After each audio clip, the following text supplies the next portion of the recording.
What it is, we got another episode for you guys here today at Two Detroit Nerds. Of course, you can't see our third nerd here, Mike, but he's here. You're gonna hear him on mic because we got him on mic this time. But we're excited to do another episode with you guys today. We missed a week, and we're sorry about that. I got sick, and just shit came up. But that'll never happen again. We will move Earth and fucking the universe to make sure that this show comes out. So, yeah, thanks for listening. And be sure to like and subscribe. Like and subscribe. But yeah, let's get started, guys.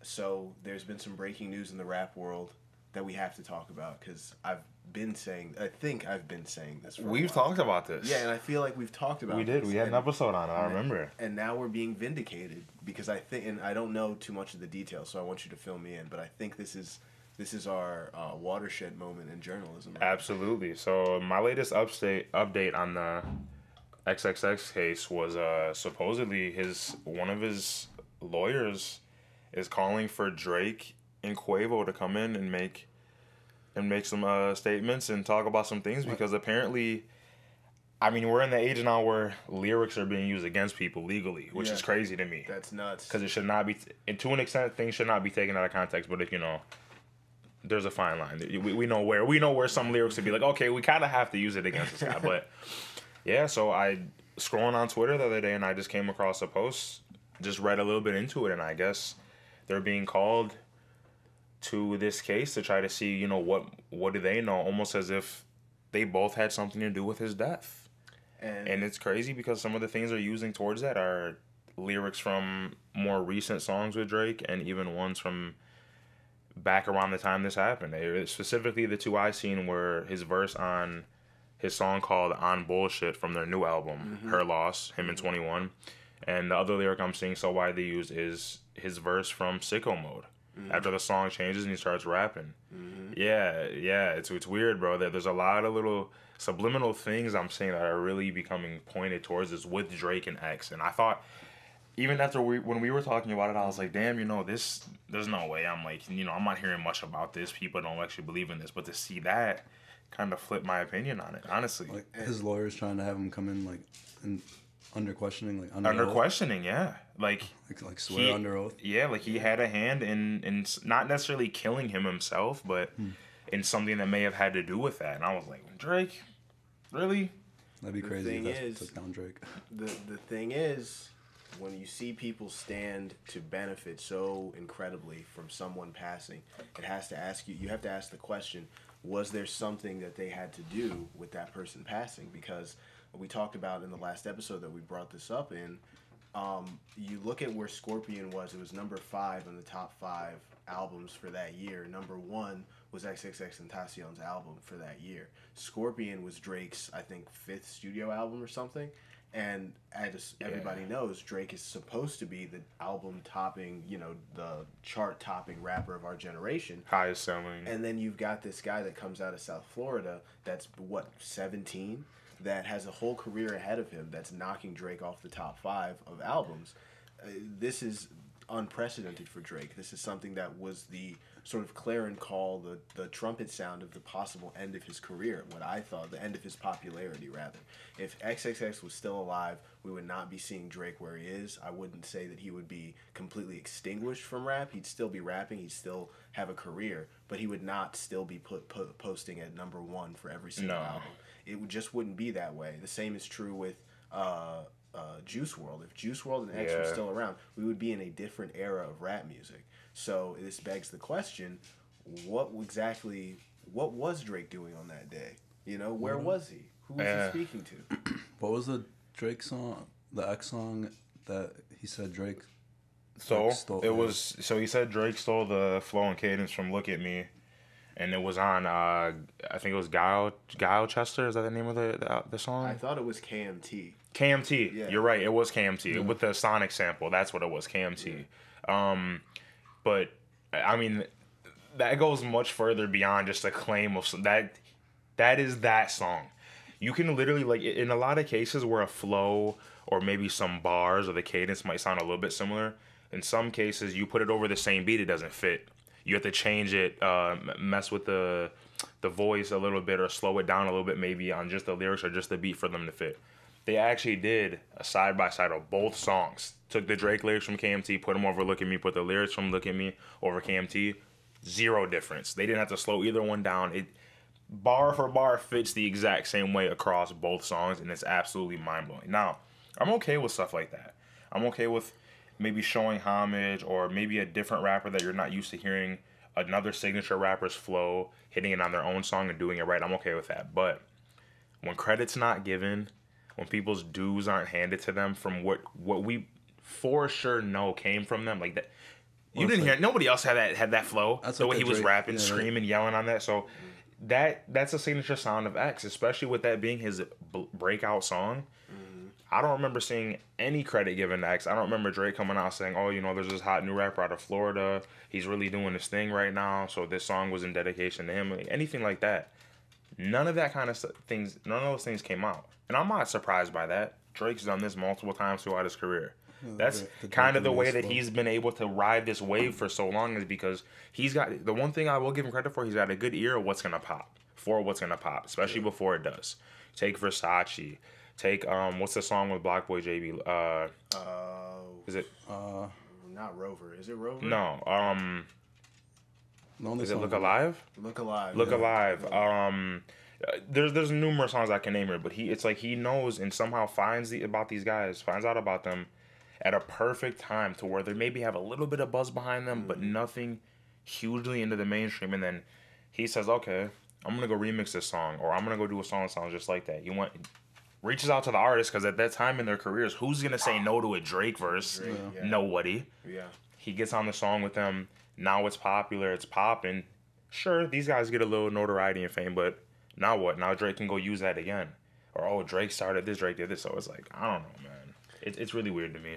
I remember when we went to Rolling Loud and X was playing, and like he did Look at Me, and then like took a break right after and had the, like, I don't know what he was saying, but had the crowd chanting "fuck Drake." Yeah, I remember, and he was like, "What are y'all saying?" Because he put the mic to them. He's like, "What are y'all saying?" He's like, "Fuck Drake."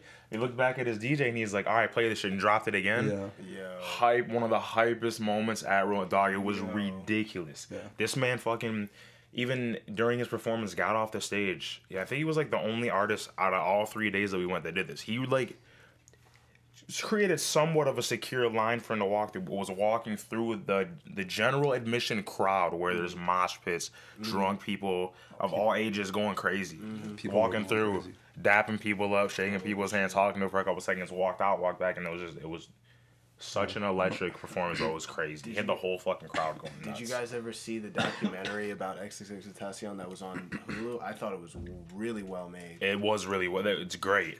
I forgot Did you watch the name of it.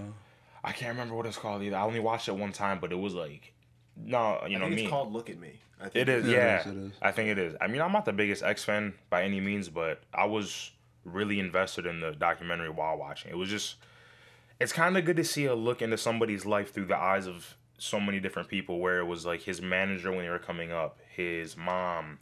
I think they even talked to the girlfriend a couple times, like his close friends.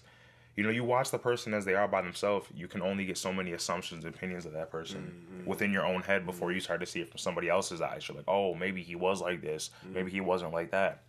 But I think like it explained and shed light on a lot of things that so many of his fans were wanting.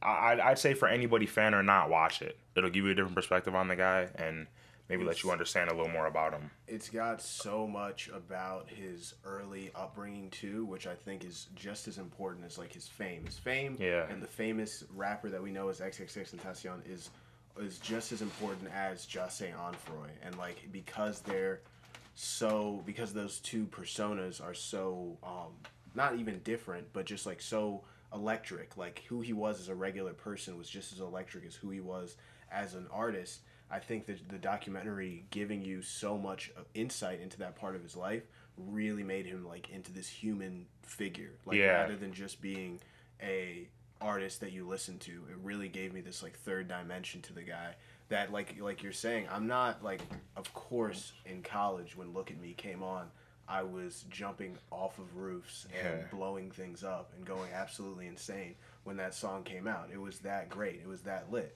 but I'm not like a fan. Like I didn't go and listen to every single album, No. every single song of this guy, and not to say that there is something wrong with that. No, you just know what kind of music it is. You know what Yeah. you know what you're gonna get when you go to that music. And by no means am I taking credit away. It's just it works better for some people than it does for the rest. He does some really good songs. He does. The reason why, one thing with me that really took me by surprise, especially after finding out he was killed, was, and this also kind of relates to the original topic we're talking about right now, the whole Drake thing and not wanting him to get outside of a certain box, was how quickly of an uprise this guy was on. Like, Because I remember "Look at Me" came out. Okay, I remember that, and that was like the SoundCloud era. So that's like the moshing song, the get real hype, the Florida shit. You know what I'm saying? Like that really represented Florida with his energy and what he was talking about. And then you go forward maybe a year or two, and what's his album called? With the question mark. Question mark. Is it question? Yeah. Question mark it's called? Or is it just question? It's something. 17. With Moonlight and... Yeah. Bro, by the time that album came out, now again, I only knew... There's like popping on the internet, and then there's like... Then there's popping as an artist. Like where you're all over the radio, you're getting all these ads, these sponsorships. So he was big on the internet at the time. And then when the album comes out, bro, I'm hearing it all over the radio. I'm all over social media. Everywhere, not just in the spots I would normally find that talks about it. Everywhere this guy was, and I feel like I've said this multiple times, bro. He was especially out of his class, he was gonna be one of like the biggest artists out. He was just rapidly blowing up, but we didn't really get to see where that was gonna take him because he got killed when he was like 18, right? No, was he 18 when he got killed? He was I think not 21. He was definitely not 21 when he passed. I want to say he was 20. I was also thinking 20 myself. I think he was 20. Either way, it's fucked up. In the documentary, he's the dude who works for Empire Records was having dinner with him, and he was like, you're going through a lot of different things in your life. When you look back on this, past 21, you're gonna think X, Y, and Z. And he said that XX looked at him and was like, "Oh, I'm not gonna live to 21." And just kept on eating his food. Like there was some weird thing where he knew he was gonna be here for a very short period of time. And when you see those, I mean, man, if there's anything that gives you goosebumps, it's those last live streams that he was doing in the car, where he was basically saying goodbye to everyone. He was basically like very sure that this was it. The day. That was the day. Drake sent him the text in the morning. Drake. Last day on Earth. Yeah. Yeah, that's how it went down, bro. He was 20. Yeah, he was 20. Okay. Yeah, he had to have been 20. Yeah. So, that for anybody that's really interested in this, especially his last day and the shooting and everything that happened, there's a lot of really good stuff on YouTube that you can watch that breaks that down. But one of the things he did say in that live stream, if anybody remembers, is he said, "Something happens to me, Drake and the Migos." He posted that on the story, bro. Straight Drake up. and Migos? He said Drake. Yeah, he said if anything happens to me, just know it was at Champagne Papi or Migos, and he's like, I'm not no snitch, but and then he said something else like, I just want y'all to know the truth. Now look, Don't be snitching on your own alleged murderers. I wouldn't call that snitching either. If somebody's coming to kill me, I'm telling you motherfuckers who it was because I'm dead now. I'll be a dead snitch if that's the case. But no, I mean, to me it's just, I don't know. It's like.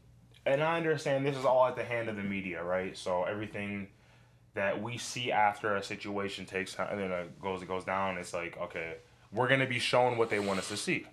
It's just a little eerie, with the subliminals and the ongoing somewhat beef between them two talking about each other without fully addressing each other by name, but there's subliminal disses for a reason. We still know who you're talking about without you talking about them. And then for the post of him saying, if I die, it was these guys. And now fast forward, this is a couple years later. I mean, Drake and Quavo are being called to come make statements and talk about, the possible things that could have happened. So I don't know. I guess time will tell, bro. 5 years later. Yeah, in 2018. Did he?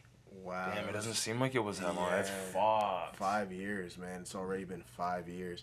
But yeah, that was definitely a shocker, and something that reminds me that we do our conspiracy thing. We talk sometimes, but a lot of this stuff is totally like based within logic. Like, yeah, it makes more sense than just wondering. Yeah, exactly. Yeah, we're not just wondering if this could be a possibility or if this could slightly be true. It's kind of like, man, these are some crazy things going on. Yeah. Yeah, it makes more sense that he was murdered by someone that wanted to murder him than just like for sure some random ran up on him. Then just some guys were just following him around. Yeah. Like, come on, man. I mean, and I'm not saying those things are impossible to happen. I'm sure they happen a lot, but it's based off of what's more likely and what's less likely. And you got to think, bro. I mean, this could go into more things than we just think it is ourselves. Like, it doesn't necessarily have to be, Drake just wanted to be number one still. Drake wanted to reign in power. It could be way more, as far as we're concerned. And that's what I think it is. I think that there is a whole side of this, like, music thing that we won't know that XX was tapping into and that was very aware of as his climb started to get more and more commercial. I think he started to see how the inner workings of this stuff really is. Yeah. And started to realize, like, I have a target on my back. Like, they're not going to let me get to a certain point, because the truth is that Drake isn't Drake without all of the corporations that sponsor him promoting him.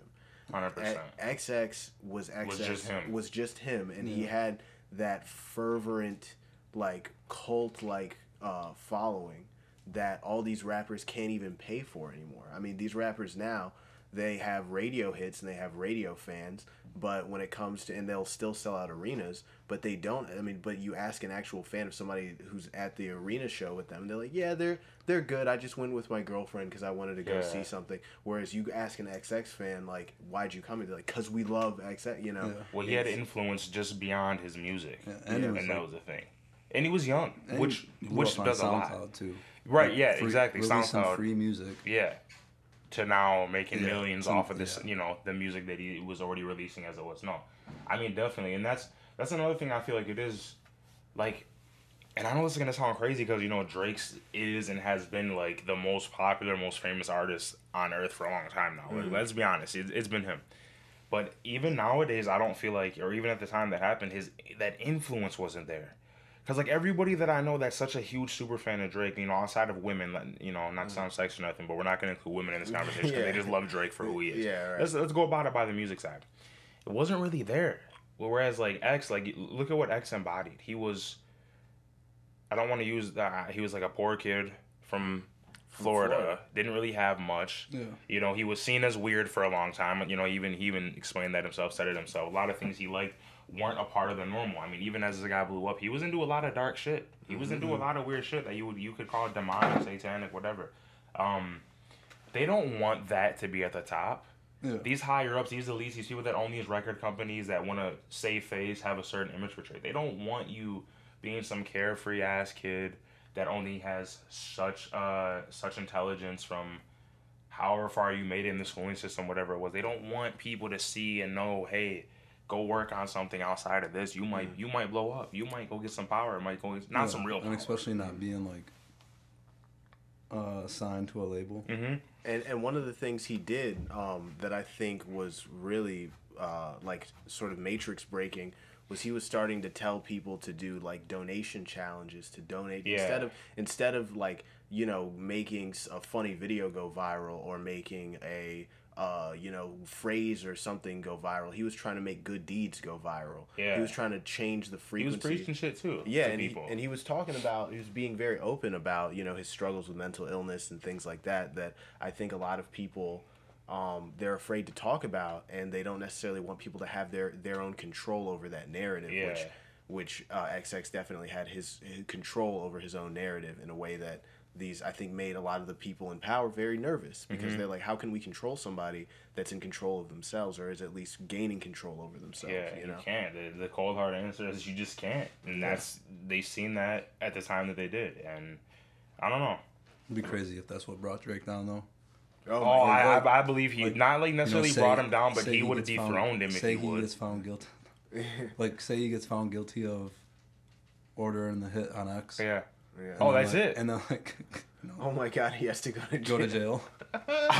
Oh, dude, that'd be nuts. Yeah. I mean, I think if he were caught doing that, it would also catch a lot of other people. I don't think Drake alone. yeah, they get Drake on that. Half the, there's a lot of rappers that are gonna be locked Yeah, up. That's the yeah. You think case. Drake snitching? Fuck yeah, bro. Oh yeah, Drake. You put Drake under indictment, he's telling everything about everybody. Bro, they're gonna offer him a Happy Meal. He's like, all right, I got you. Yeah. I'm ready. Make it Yeah. a large Coke. I got you. But no, it's RIPX sucks. But I'm definitely intrigued by what's gonna come out of this case. Very interesting. Yeah, I want to see where this is gonna end up at. Just because whether or not Drake has something to do with it. Yeah.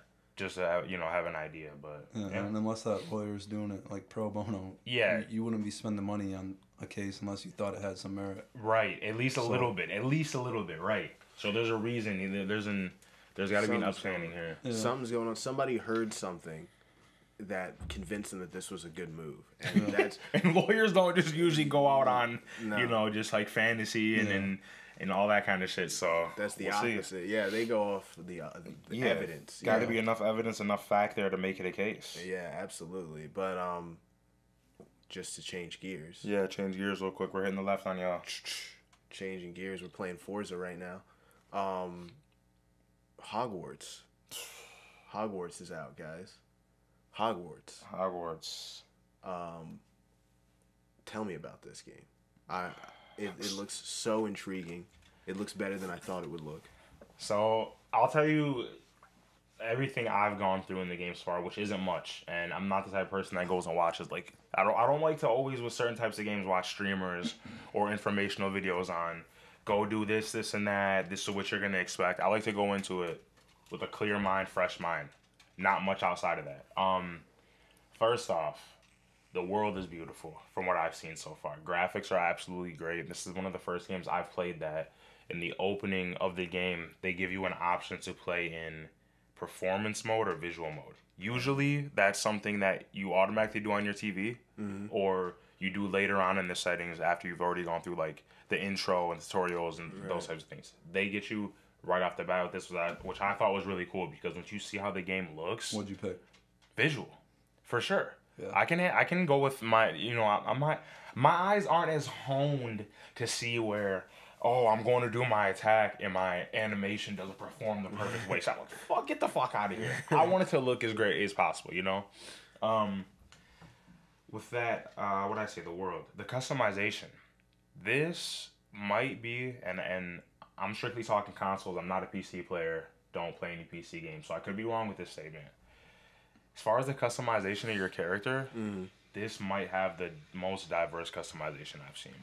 Damn. In terms of, I'm black, so of course, I'm going to make my character. What do you think I'm making him? Yeah. There's a lot of good skin tone colors you can pick from. There is different facial structure you can pick from that really fit well. The hairstyles is probably the number one thing they got it with. Because most games, when you're making a black character, there's like the set 3 to 4 hairstyles. Short buzzed, big afro, cornrows. Yeah. Not much outside of that. There's usually never much outside of that, for me at least.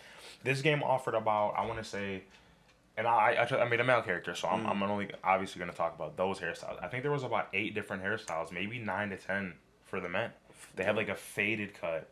There was like a little bit of growth to the top with the fade on the side, or a normal with just the growth. There was 2 different styles of cornrows. There was a couple of different afro, like a lot. Wow. Like much more than most games have offered. What else? The combat. So there's only so much of the combat that I've actually went and did so far in terms of just tutorial, beginning missions to get you used to how to fight. It is so smooth and so fluid. Like, this is basically, if you ever wish you were a wizard or wish you could perform spells, magic from Harry Potter, this is exactly how you probably envision yourself doing it. It's not the movie, they got to slow it down to stay at the tempo of the watcher and the consumer. So it's like, they're going through it saying the spell the way they are. Slow wand movements, things like that. Whereas you fast forward to the end of the series or maybe how the book portrays it, and these guys are just, you're hitting 5 different spells in under a minute. This perfectly captures that. When you're fighting, now you have your normal cast, which is like just these little movements of the wand, and this like red little aura comes out, hits, takes damage down. But how quick you do it, the movement behind it, like he turns around with it, it's very stylish. Behind the Perfect. back. Yeah, behind the back. Yeah, oh yeah, exactly. How, literally made me feel like if I was a wizard, damn, I'm hitting shit like this, bro. I'm not about to just sit here, not move. No, I'm moving around. And you got your other spells, which are like ones that are more interactive within the game. Revelio is one. So if your normal eyesight can't see something that's in this room that you're looking for, and you hit it, it reveals specific or hidden things. Oh shit! It's and without giving too much else away. I'll stop it there. Check this game out. Go play it. Whether you are or not a fan of Harry Potter, play the game. It is absolutely fucking great. And what exactly is the story? Like you're just another like wizard that shows up at Hogwarts? Or? So I can say that without ruin. Yeah. So you start off. You're with your teacher. Let me not butcher it. Eviander or something like that is his name. I think he's like an older wizard. He's like cool, calm, and collected, but you can tell he's smart. He's got this sense of just knowing a lot more than what he's showing you he knows. Like he's got that within him. So you kind of just start off with him, and all you really know is he's kind of just teaching you how to use magic and to get really understanding of that, because you're about to be signed into Hogwarts as what's called a 5th year. So you're not entering this at a stage of newbie, like beginner, rookie. Like you should already know so much by this time of you entering. Okay. As you're on your way to go there, some guy meets up with your teacher and talks to him about something that seems very secretive with his wife and a letter that he's found that neither of them can open. Your character takes a look at it, says he sees a glowing light, and they hand it to him. It opens up, and then this series of events starts. Again, without giving too much away, series of events takes place. Traverse through it and just check it out. I don't want to give too much away at this because I can keep talking about this and I'll give a lot away right now. And I would rather you guys experience it because of how well received the first experience of it was for me. I want you guys to go through the same I've seen like even people that got like early release copies. Yeah. Well, you could get early release if you pre-order the game. Yeah, and they were like it like broke the all-time streaming record for. Oh, there was like most watched on Twitch. Holy shit. There was like there was like a dedicated page that's been on Twitch for years that averages like per episode like 600,000 to 700,000 views. Averages. Yeah. The video they released, I think that same day or the day before the Hogwarts was like double to triple in views with it. I think it was like 1.8 million. Yeah, I was gonna say it was around. Yeah, it was almost 2 million people were live watching. It was nuts, bro. I'm telling you, it took over. Like, this is like a new phenomenon. This game is gonna be like. This is the next game. Whoa. The last Harry Potter game I remember playing was for PlayStation 1. Yeah, I seen a video. Somebody's like, "Why play Hogwarts when you can play the real gemmed hidden wizard game?" And it was that game. I was in tears laughing, and I'm like, "Bro, get this shit out of here!" I'm sure at the time it was great. Yeah, back in the day, it was probably so fucking sweet. awesome. I'm sure. But like now, this is probably just This is leagues better. Yeah, bro. This I think shows finally what these next gens are really capable of doing too, which is one of the reasons why I'm so excited about it, because I've really been looking for a game that's gonna put the next gens to work like in a sense, like to really show us like what's the processing power of these, like what's the ability for me to really explore a world. Why should I buy one of these? Why should I buy one? Exactly. In VR. Well, this is also like, I feel like this is gonna be, for what you just said, 2023 is the year for that. There are so many titles coming out this year that we finally entered within like halfway into last year, and I would say like the start of this year, we're entering that stage now where they're going to stop production for the older consoles and generations just because they've been out as long as they have, and it really doesn't make much sense to them at this point, because kind of when you get into the area of time where they now have PS5s and Xboxes in Walmarts, Myers, that's when you know, okay, all those mass buyings of those came out and those resellings and whatever it may have been. So basically, in my eyes, that means that these are in most households now that they weren't already. So with that, they're not going to keep making games for your Xbox One or your PS4 because there's no point. Yeah. They're gonna go through just as much time to make that port and maybe sell half the amount of copies. No, they might as well scrap it, push towards the new consoles, get those going. We got games like Starfield. We got it's gonna be so good, bro. Starfield's like I gotta buy an Xbox for it. It's gonna be good. You got the Resident Evil 4 remake coming out very soon, which I'm geeked for that. You got what is the game I just seen on Game Pass? Which is crazy because I'm not even a Game Pass fan. I have Game Pass. Almost never used it because I was like, bro, I have all these games already. Right. There's a game called Atomic Hearts coming out. It's an Xbox exclusive on Game Pass. Why have I heard Looks it? nuts. Why have I heard Absolutely nuts. There's this game called Redfall coming out for the new console. It's like this. I can't even really like explain what it looks like outside of like. Maybe I can a little bit. It kind of looks like if a first person shooter perfectly meshed with. I don't want to use a zombie title as a game, but like.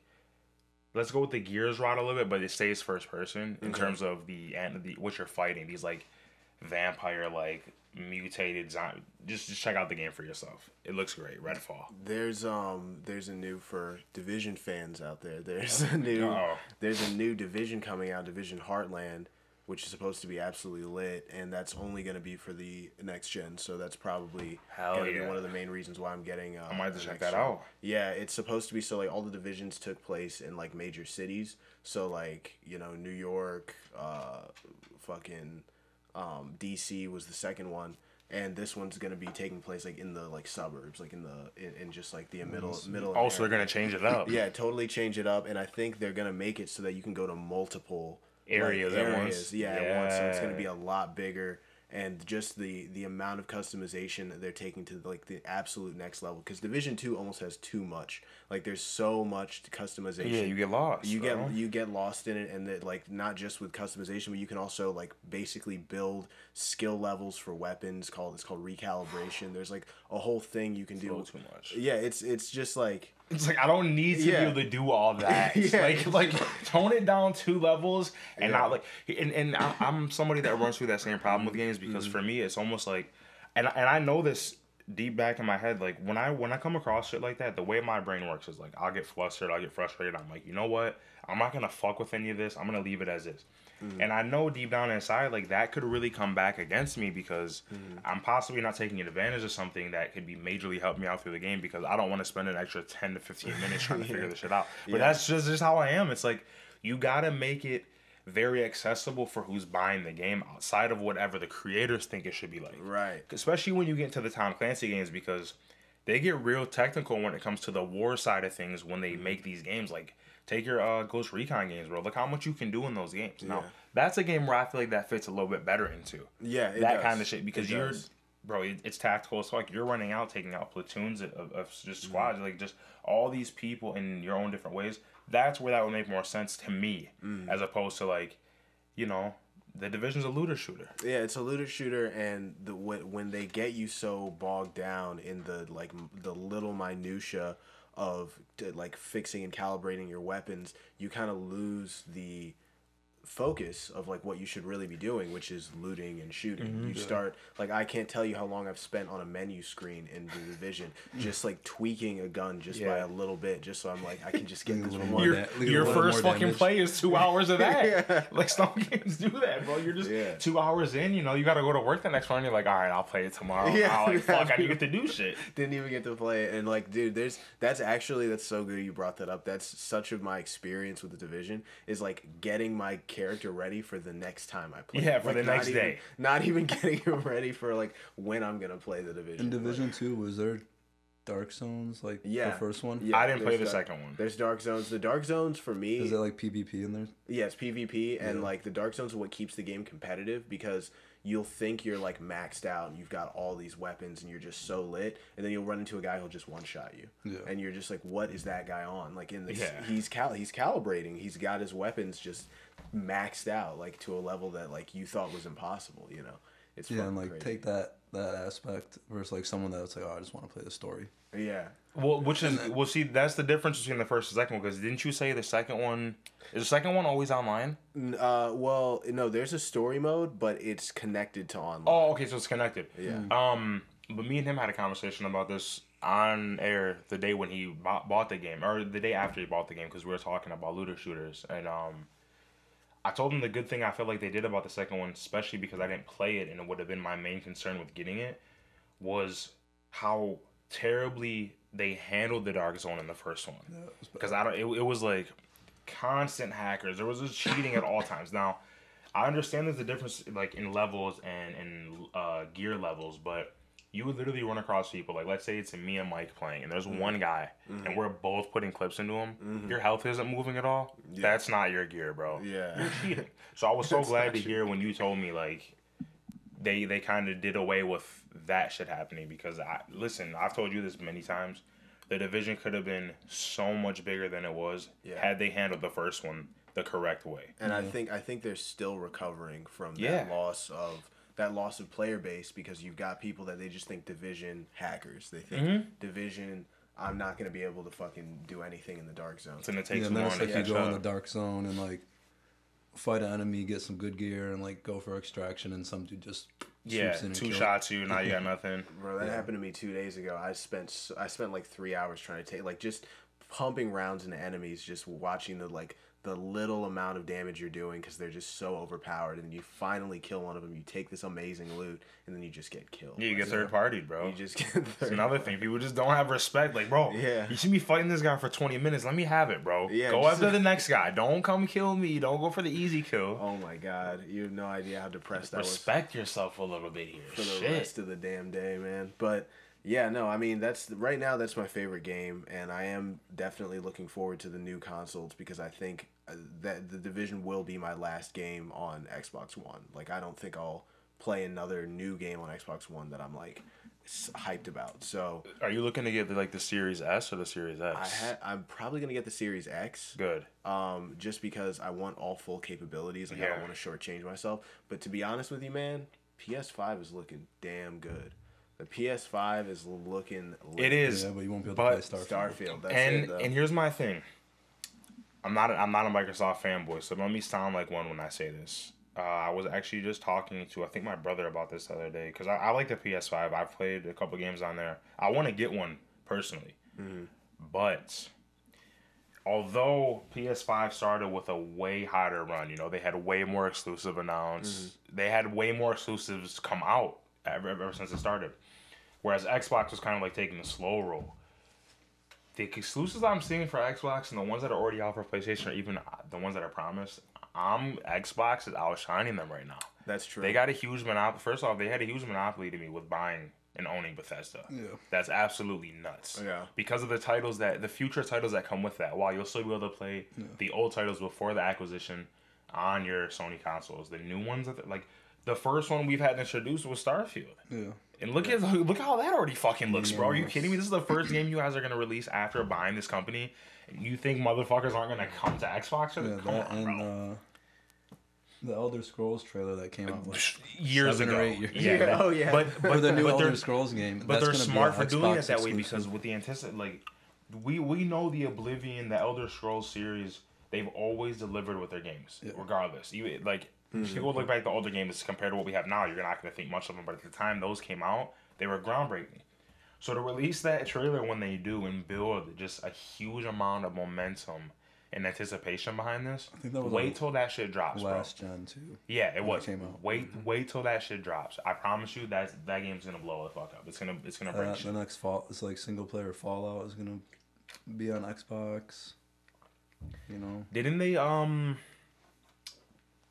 Who did Microsoft recently try to purchase? I think that Sony tried to file a lawsuit. Was it Blizzard?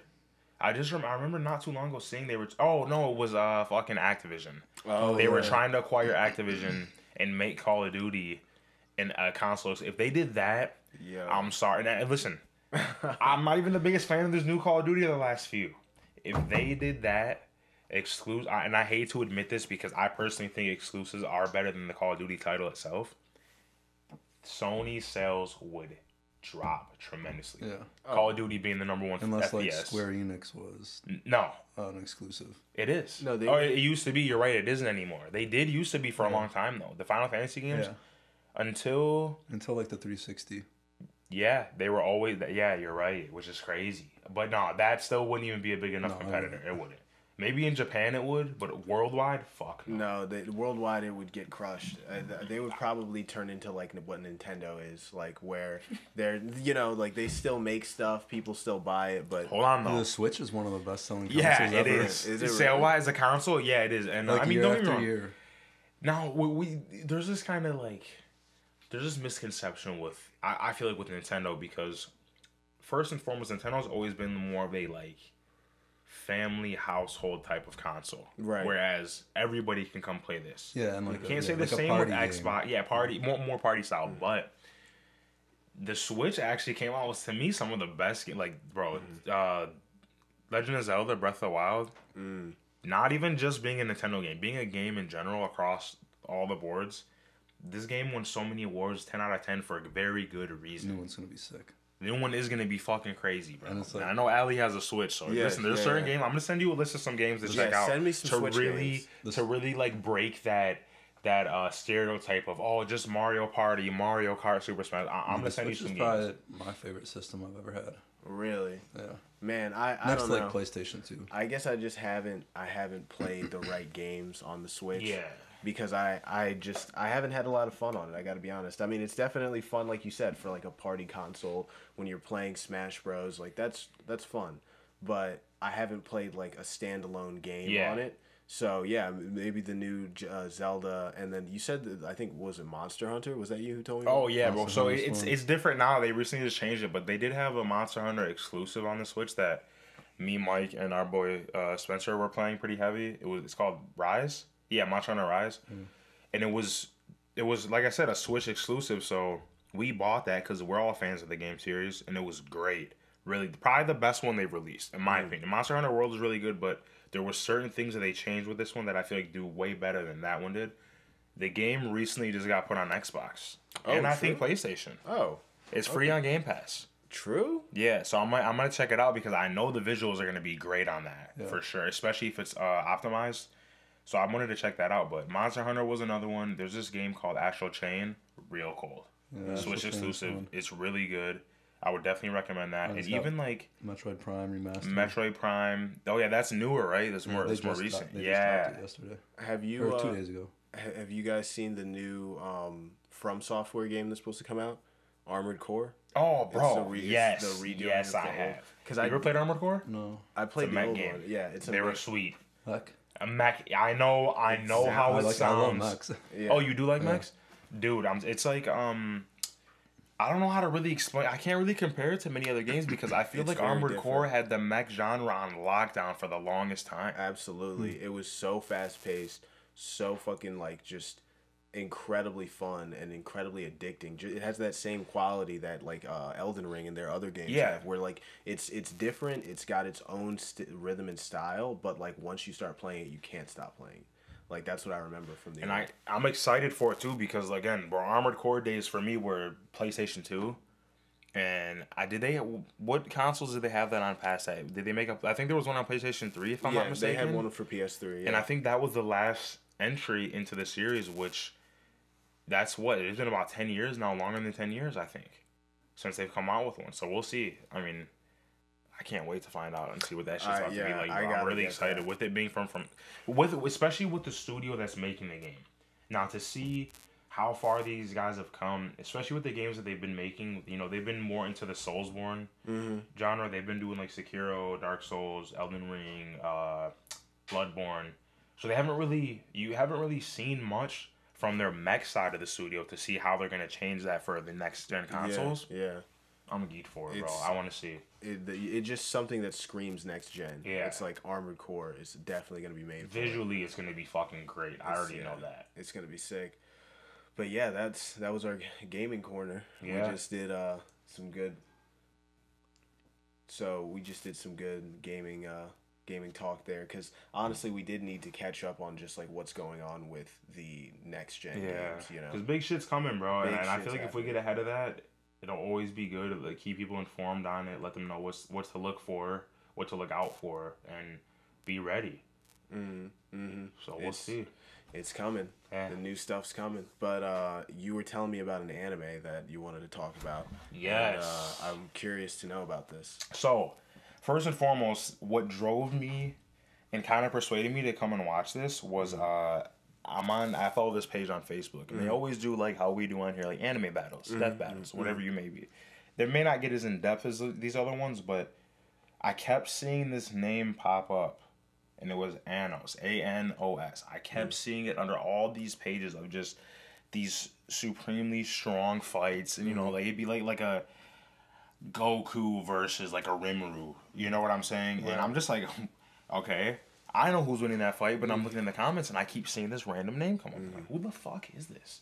So I'm like, let me go check this out. Let me go do a little bit of research for myself. I do come across Misfit of the Demon King Academy. Misfit, and that's on Crunchyroll. Crunchyroll. Okay. Yeah, I think it's on Hulu as well. I mean, I watched all my shit on Crunchyroll basically, besides anything that isn't on there, which almost everything is. So I'm like, let me check this out. My first few minutes of the first episode, I was kind of like, how do I feel about this? It's kind of like, it's under the genre. I don't think it's not in, from what I've seen, I don't think it's an isekai yet. Mm-hmm. It seems like it could be. It fits. It kind of falls under some of the tropes that it would, but I don't think it is.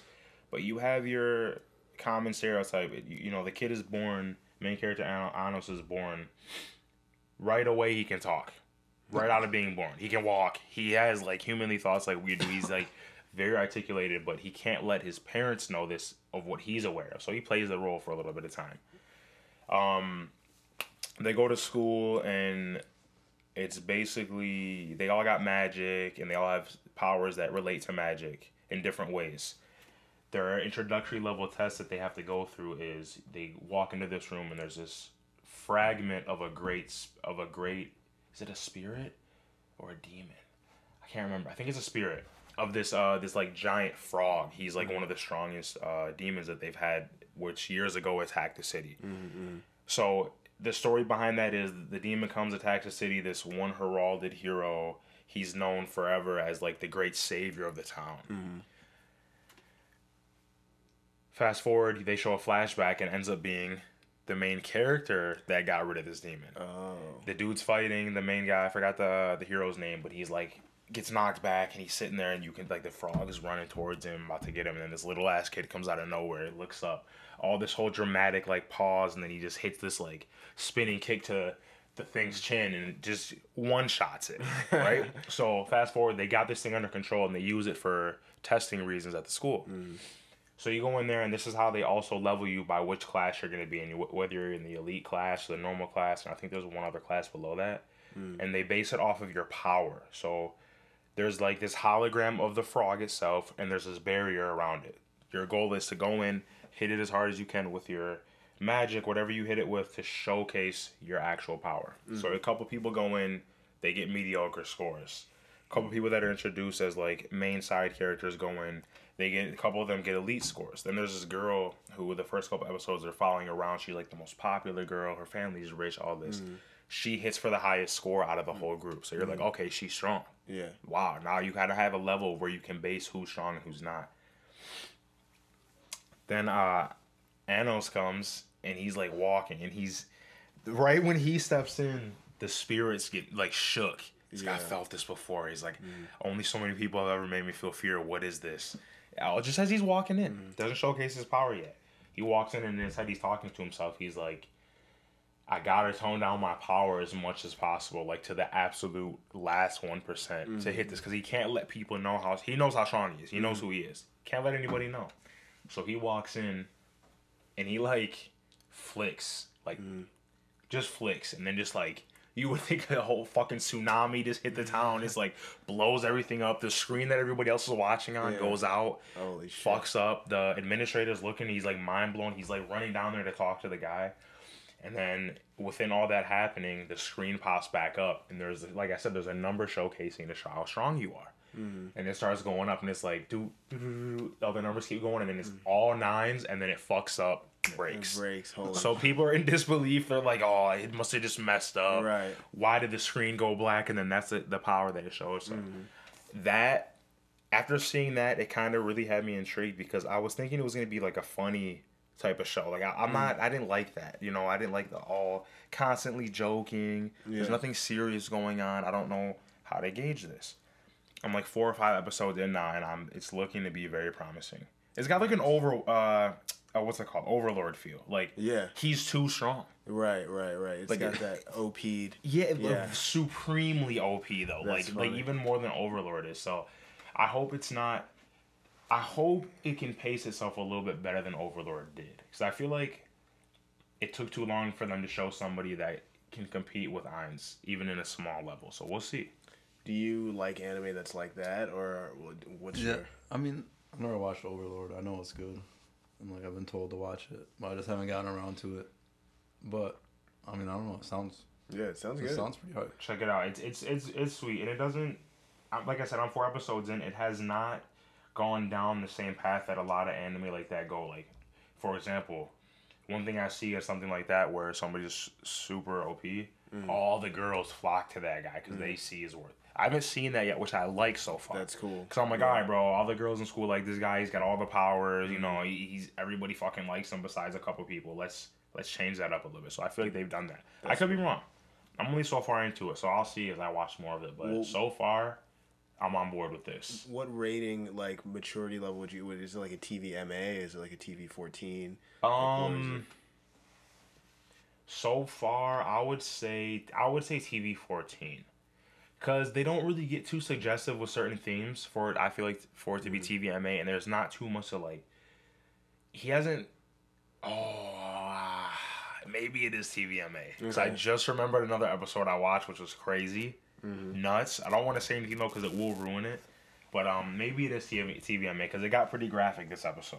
Not dark graphic either. You'll see what I mean. It's kind of a funny scene, but it is a little graphic. So I would say TVMA. TVMA. Yeah. What's it called?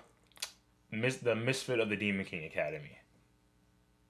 Yeah, there was. I was just thinking that because I saw this TV show on Netflix. By the way, Netflix animes, there's something about it where they can't quite make an anime. Like, I don't know. Yeah, like it doesn't necessarily end up being a bad show, but it's like, there's something. what are you guys doing? Yeah, it's something off about it. Like, I was watching. Have you seen the show Bastard? The Netflix original. No, and that sucks if you're gonna say that they ruined that because I heard I think there's a manga for it. I heard it's good. You can tell that the source material is awesome. Like, it's okay. Just the execution is the problem. The execution is just off. Like, and it's definitely like a show that doesn't really know who the audience is for because it's got so many elements that are kid, like, kind of childish, but then it's like got very mature content on the other end. And then it's like, not that that's necessarily a bad thing, but doesn't mix well. It doesn't mix well, and it doesn't give you a good standing of like, what am I supposed to expect from this show? Yeah. And it doesn't let you really want to go back to it as much. And yeah, that was the one anime that I tried this week that I was like, man, what is it with Netflix and not being able to just make an anime? And they have a lot on there. Like, they have tons of anime. They have, I think, Knights of Sidonia, the Netflix original. Is Baki a Netflix original? I don't. I think it's an adaptation. Oh, it might be. I heard Baki's really good though. Yeah. I heard Baki and Kengan Ashura are real good and they're very similar. But like Knights of Sidonia, I heard wasn't all that. They have that one genre called Ajin, Demi-Human. It's got like Death Note vibes from what I've read about it, but it's fucking CGI. Oh, fuck that. Yeah. So is Knights of Sidonia. So it's real bad. I don't know. Netflix set this shit up. Yeah, man. Netflix really needs to do something about that. Please. And Hulu's just been grabbing up all the best titles. Yeah, bro. It's crazy. That's what I'm saying. Like, I remember for a minute when I very first searched Hulu's anime section, it was decent. Yeah. Like, they have, like, your normal things you see. Your Dragon Ball, Naruto, Bleach, like the more Sword Art, like, the highest, most rated ones that they could get their hands on, they did.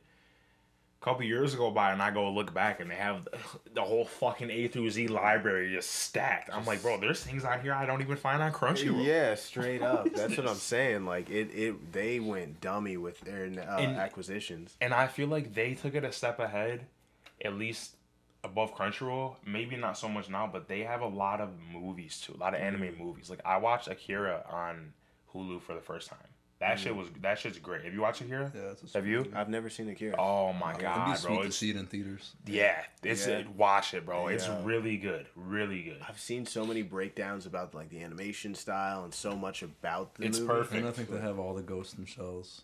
Ghost in Shell is another series of movies I wanted to watch because that's like a couple movies, isn't it? It's like not anime seasons. Yeah, the original Ghost in the Shell movie is super fucking good. Like I heard, it's one of those like just like Akira. It's one of those anime movies that is a movie first and then like an anime second. Like it's got that theatrical quality. Blade Runner, Cyberpunk. Yeah. What else is crazy? What's crazy to me about Akira? Because Akira came out in the late 80s. 89, 89. I think. Bro, if you like.